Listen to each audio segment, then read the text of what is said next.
ሰላም ሀጂ የምን ችግር ነው? በሻዕቢያ ጦርነት ጊዜ ቦምብ ፈንድቶብኝ ጆሮዬ ትንሽ አይሰማኝም።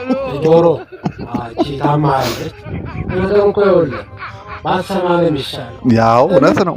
ደህና ቢሰማ ነገር የለም። ብልግና ከመስማት ደግሞ አለመስማት ይመረጣል። አዎ ብልጽግና አይመረጥም እንዴ? ወዴት ማን አለ?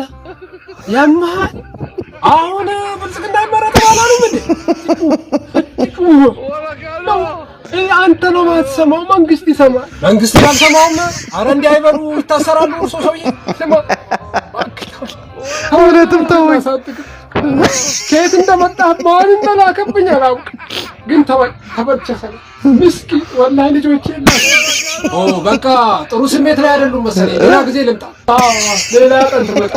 መስማት እኮ ችግር ነው።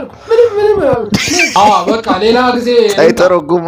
እርሶ ግን ፖለቲካ ይቅርቡ እንዴ? እንዲህ አይነት ችግር ይቅርቡ፣ ይታሰራል።